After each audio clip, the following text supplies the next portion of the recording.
This is WWP Weekly Wrestling Podcast.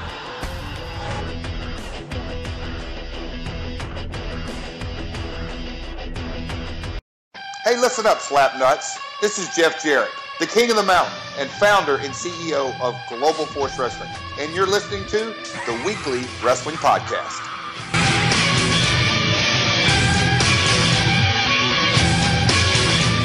This earth is not your place. Your tail skin is on your face. If you stand inside with me, you will see a king. He ain't dead, he ain't Jack.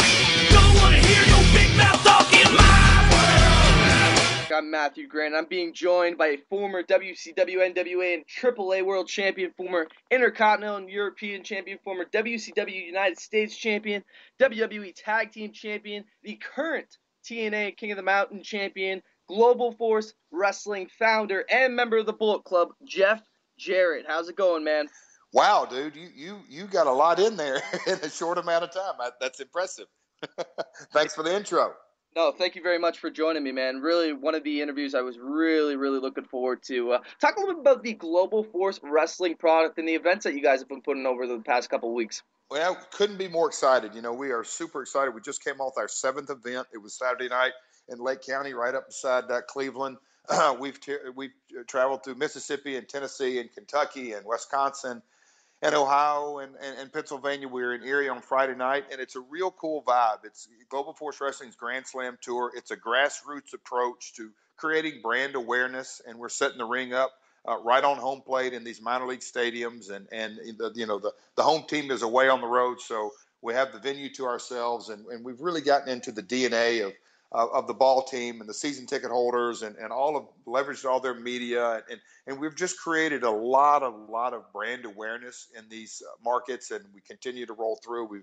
We've got events coming up in Winston-Salem and Richmond and Harrisburg and Austin, Texas, and San Antonio, Texas, and Waterloo, Iowa, and 2 more stops, Clinton and Cedar Rapids. And so it's all about creating the brand awareness. We're going out to Reno, Nevada in August. But you know, as a startup organization, we figured out strategically how to get out in the marketplace. And again, I keep going back to that word, but it's so important in 2015 is to create that brand awareness. And we've had, GFW athletes from New Japan Pro Wrestling all over the world and had some really fantastic matches. I'll say Saturday night in Cleveland in the main event, TNA's Eric Young took on Johnny Gargano, a local Cleveland wrestler, but he's got a really good name on the independent scene. And it was one of the best matches I've seen in quite some time. So a lot of excitement. I know I talked for a long time there on one simple question, but as you can tell, I'm excited as we head toward the Orleans Arena next Friday to start cranking out episodes of Amped. I was literally just about to get into that. July the 24th at the Orleans Arena, Amped going down, your first ever TV taping for Global Force Wrestling. Talk a little bit about how that came about. Well, people have asked me as we've begun to roll things out, even dating back to April 7th, 2014.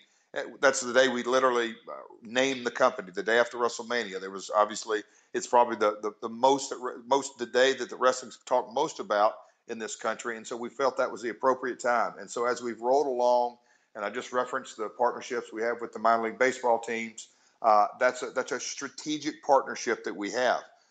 Bandit Lights, the premier lighting company in the world, very high quality production. That's another strategic partnership. And so then you talk about Vegas, the Orleans, who's owned by Boyd Gaming. It's another strategic partnership that we formed that, again, this is building blocks that we're building toward the future. You know, I realize more than anybody, getting a promotion off the ground, it's not easy. I go back to that word, brand awareness. That's the biggest challenge that you always have in creating what your product is, the who, what, when, where, and why about it. You know, it's this simple. Why do a wrestling fan want to spend money? Why are they going to spend their hard-earned dollars? And so you have to build fans one at a time with consistent shows, consistent programming, consistent social media awareness.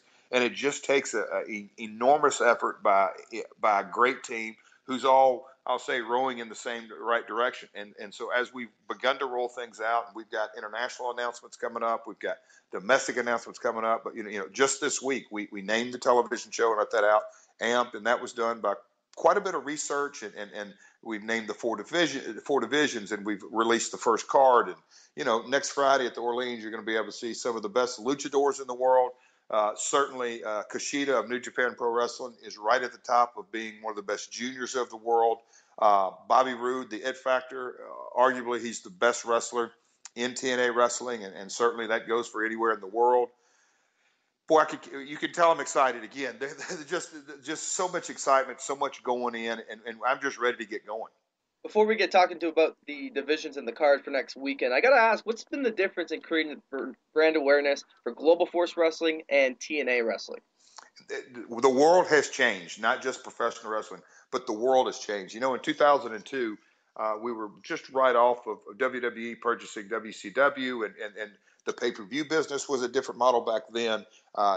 Social media was it was in embryonic stages. And now you fast forward to 2015, and you have Facebook, Twitter, Instagram, Snapchat, Periscope, just all the different forms. And that is, in my opinion, a great blessing, because we have, over the last 12, 14 months, we've created a fan base. We've created a following. We've created excitement.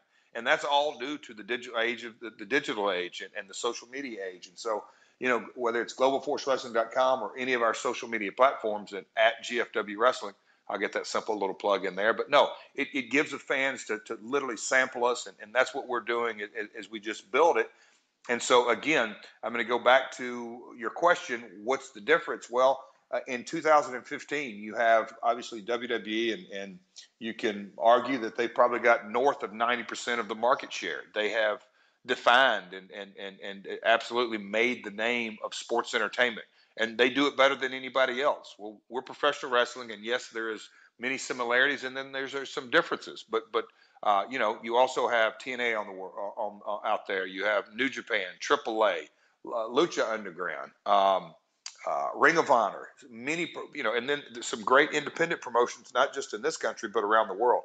So independent wrestling is very, very healthy, which is an upside to launching a new brand. And then, just the way we communicate, my kids, my oldest grew up on Disney Channel, and now my youngest, it's really, they watch a computer as opposed to television channels. So that's a huge difference. Cable television is a different world. Streaming services. There's so many different things that go into the distribution models that weren't around in 2002. I could not agree more with you. Very good way to look at it. Talk a little bit about the scouting talent for the past couple of months, even I'd say almost a year before you started to promote. Over a year. Over a year. I mean, I left TNA December 2013, and I took a month or so off, but not much. And then I knew that, the Jarrett family's been in the wrestling business for over 70 years. I wasn't getting out of the business. I was trying to figure my next steps. And when I really started looking at I'll say online, I knew that I wanted to get out in the marketplace and really look at this talent. And I did. I wrestled in 2 or 3 times overseas, in Canada, down here in the South, up north, up through the Midwest, up in Illinois. I went out west. And so I really wanted to see what's out there. And it was exactly what I thought. Great talent on multiple levels, guys that maybe some are not, I'll call it TV ready, but a lot are. And they just need defining and to create that, a series of matches and a series of feuds. And that's what makes this business, and always have, sort of makes it tick and makes it go around. So it was, the seminars that we had were great. And I was a part of several that were GFW affiliated, and some guys just wanted me to come out. But there's great, and I've said it over and over, I believe the free agent talent pool is as deep as it's ever been. Agreed. I could not agree more. Talk a little about your return to TNA a few weeks ago, coming back to Slammiversary, an event you helped create the torch for, I would say. It was, if you haven't seen when me and Karen returned to the Impact Zone, it was a unique moment. A lot of raw emotion, a lot of real emotion, and it was a really unique set of circumstances. Never in my wildest dreams did I think, if I had to go back over a month ago, that I would be talking to you on a podcast today, talking about my return to the Impact Zone. But it happened, And as we've gone along and figured things out, I believe the best is yet to come with the talent exchange and but some potentially co-pros or collaborations. I just think there's a lot of opportunity for all promotions out there. I've said it a gazillion times. WWE, they have a business model that obviously works very well. All the other promotions out there are fighting for market share. And so I truly believe if we have a handshake agreement, don't have to marry one another, but we can just work together from time to time. I believe, rising tide rises all ships. And I firmly believe that. And I believe the Global Force and TNA relationship is step one in that process. 100% agree. As somebody who pays attention to social media quite a bit, there's a lot of negative criticism regarding you guys' TV tapings without a TV deal announced. You want to address that a little bit? And I totally look. I was a wrestling fan long before I was a wrestler or a promoter. And as a wrestling fan, you want to know all the information you possibly can at the exact same time. I do not have that mindset as a businessman, in that from a strategic point of view, one thing that you can do is rush a product to market. And the old business saying, if you confuse them, you lose them. And so we have methodically, step by step, released information where we're headed, and when the time is right, obviously I'm going to release those details. But that's I'll say on Global Force terms, as opposed to just throwing it out there to, I guess, maybe answer some critics. The world really just doesn't work that way. But the old P.T. Barnum, as long as they're talking, good, bad, or indifferent, just keep them talking. Fair enough way to look at it there. Talk a little bit about Eric Young and his involvement with Global Force Wrestling. Not exactly the way you probably would have wanted him to be involved with Global Force. And I've said it on, I believe, one of the YouTube videos we did. Eric's a guy that we've got he's been at my house multiple times and spent holidays and vacations and that's a personal relationship. But the business relationship, he was, in the early Team Canada days to, I call it his Pied Piper days. And then, he really busted out and became a reality star. And just his in-ring abilities, I've always said he's a man's man and he's so gifted inside the ring. But he sort of let it be known that I think the biggest point of contention is, and I think he may not admit this, but it's the truth. He was furious that a non-TNA contracted talent left his home promotion with the King of the Mountain title. And so that sort of started an issue and it bubbled up. And he can say that Twitter rant wasn't about that, but I guarantee you there's an underbelly to it. And so that happened. And then, I invited him out to the shows and it was a great response, whether they cheered him or booed him. But TNA's Eric Young was a part of the Grand Slam tour. And like I said, he wrestled Johnny Gargano in a match Saturday night. And it was, very, very good. And Eric, to this day, to this minute, still believes that the King of the Mountain title should be in his home promotion. So we'll see. Talk a little about the talent relationship with TNA and how that came about, because I know that's something that's kind of a touchy subject. Well, it's still, I think, we're working through that, and I can see that there may be some people out there that could view this as a touchy situation. I think it's a win-win as it develops and rolls out and plays out over the weeks and months. But as a part of the agreement for me to coming back, I wanted to promote the Global Force brand, and I wanted the ability to have, just like I said, Bobby Roode's going to be in Las Vegas at the first set of AMP tapings, and like I said, I don't want to be repetitive, but if we can all loosely work together, I think it's a win-win-win, win for each promotion and a big win for the wrestling fan who gets to see fresh matchups and things that they quite frankly thought they would never see. Yeah, I agree with you there. The MMA character in TNA is something I wanted to bring up briefly. Talk a little bit about that, because that's something I really enjoyed.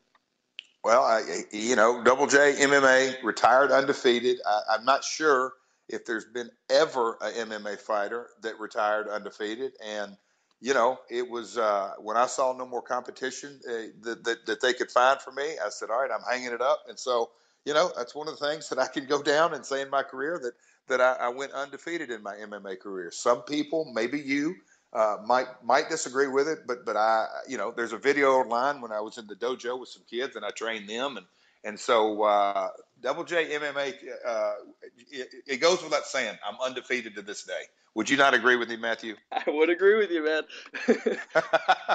The Global Force Wrestling Championship division, something I really wanted to get into. Talk a little bit about the 4 divisions and why you picked the names for these divisions.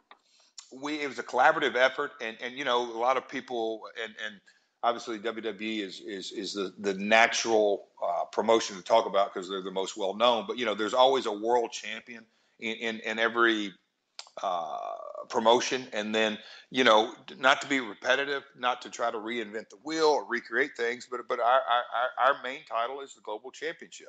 And that is that is the cream of the crop, and then obviously the women's and the tags. And then the next gen, that is a title that, to me, I cannot wait to really define that. And it's not going to happen overnight. It's not going to happen by one match. It's not going to happen. But as the weeks and months roll out, it's the next generation of stars. And you can take that from a guy's style of wrestling to perhaps he may be a throwback in the ring, but he's not a quote unquote household name right now. In the next generation, he will be a household name. So there's a couple of different ways that you could look at that, and it's going to be fresh and it's new and it's on the scene, and we're pumped about it. A lot of great names in that tournament that have already been released, and we got more to come. Really great to hear. Would you say that's kind of the equivalent to what you tried to do with the X Division TNA? Well, the X Division, obviously X Games, X Division, X Generation, that sort of defined that era, and then it blossomed, and those guys, I said it when I returned to the Impact Zone, the days of AJ Styles and Joe and Daniels and I could go on and on.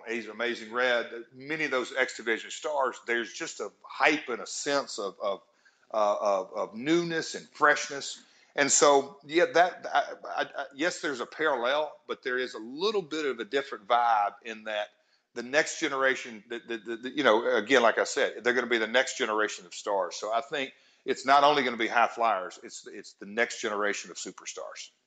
A couple names you brought up in the interview so far: Samoa Joe and AJ Styles. How do you feel they've been doing in the world of professional wrestling since their departures from TNA? Well, you wouldn't be asking me that question if you didn't think they were doing as good as I think. I couldn't be happier for either one of them. AJ, it goes without saying, he left his comfort zone, and I was there on his very last night. And AJ, it goes without saying, he's phenomenal. He learned his craft. He learned his trade. He came up in TNA. He's not the only one that some things happened there that he wasn't happy with and didn't work out. But he took a leap of faith, and it couldn't have turned out better. I think he arguably in 2014 had the best year of his career, and halfway through 2015, he's not doing so bad either. So really happy for him. Joe's another guy that, when he came out on the scene in TNA and he went through the winning streak, and then, him and Kurt went head up, and there was just, he's one of those moments that you'll never forget in TNA wrestling history. And for Joe to have his career and sort of like AJ, it was rocking and rolling, and then things happened and powers that be, and some things happened at TNA that he wasn't, real happy with. And so obviously when it came time for contract negotiations, he decided to take a leap of faith. And I think it's turned out so far very well. Because at the end of the day, the old saying, cream will always rise to the top. That's the truth. And both of those guys, bell to bell, are fantastic professional wrestlers. Like you talked about with the transition with TNA and Global Force Wrestling, the world of professional wrestling, the world in general has changed. So what's the goal with Global Force Wrestling? Is it to get on TV? Is it to get on pay-per-view? What is your goal with Global Force? Well, there's multiple goals. At the end of the day, when you run a business, you want black ink instead of red ink. And that can come in this day and age from a number of different revenue sources. It's professional wrestling, any form of entertainment is no different. The world has changed. In the music business, you literally used to go on tour back in the 80s to create a grassroots initiative approach to spread the word, and you would want I'll date myself, but you would want the tickets, the customers, the ticket buyers who came to the concert, you'd want them to go buy your cassette. Then it was go buy my CD. And now when you look at the music business and you have, it went from digital downloads to streaming services, that business model's blown up. Now they tour to make money and sell T-shirts and merchandise and all that. Professional wrestling, obviously 5, 6, 7, 8 years ago, the majority of your revenues was from cable television distribution. Those days are gone. It's a streaming service world. Not that cable television has completely gone away by any stretch of the imagination, but it's headed toward the rearview mirror as importance. Will it ever go away? I don't think so, because you can look at live event programming, whether it's football, baseball, basketball, award shows. Live event program is still king, and professional wrestling can be done live, whether it's on pay-per-view, whether it's TV, whether it's a YouTube live event. So the live event capability is thank goodness, and we're blessed to be in this business. It always has that. So what are the goals? I said black ink instead of red ink, and we're headed in that direction. But from a real professional wrestling fan perspective, I've said it from the beginning. I want to bring multiple promotions and multiple styles of wrestling, whether it's lucha libre, strong style, mat wrestling, pageantry, all under one umbrella, and let the world, because we are so much easier connected, and let the people come out and watch different forms of wrestling, be highly engaged in the digital and social media world. And then, to have the ability, if you're a wrestling fan, I want people to have the ability to consume our product. And that can come in many, many forms: pay-per-view, cable, streaming, social media. There's so many different ways to do it. And you've got to be thinking, not next year, but 3 and 5 years down the line. Yeah, absolutely. Many, many different ways to connect with the professional wrestling audience nowadays. Talk a little bit about the passing of Dusty Rhodes. I know that's something that's a few weeks old on this one, but I had to get your thoughts on the memories you've had with him. Dusty, I've known him since I was probably 12, 13, 14 years old, and it goes without saying that I can't say anything that other people hadn't said, and probably said even better, with his charisma and the way he just had that unique perspective and ability to connect with the common man, with the wrestling fan, with I'm the son of a plumber. He just so good, because Dusty came up the hard way. He really, really did, and really became the American dream. And then the early days, on a personal note, early days of TNA, Dusty would get in his truck and drive up from Atlanta many Wednesday nights in the Asylum days. So on a personal level, Dusty was very good to me, and we had a unique relationship, and I always enjoyed my time with Dusty, and Dusty's Dusty. And so, the wrestling world lost a great. Now, probably marking one of the checkbook goals off the list next weekend in New Orleans, or I should say in Las Vegas at the New Orleans Arena. You're going to be doing a big Global Force Wrestling, the first TV taping in the history of the promotion. Amped. Talk a little bit about what's going to be going down on that show. It's great matchups. Go to globalforcewrestling.com for the complete matchups. Bobby Roode's going to be in the house. Magnus Nick Aldis, Chris Mordetsky, Kushida, the best junior in the world. We've got a super, super duper 6-man lucha libre match. We've got Mickie James in the house. Her match, they're kicking off the women's tournament. It's really going to be a special night. It's one that's a long time coming.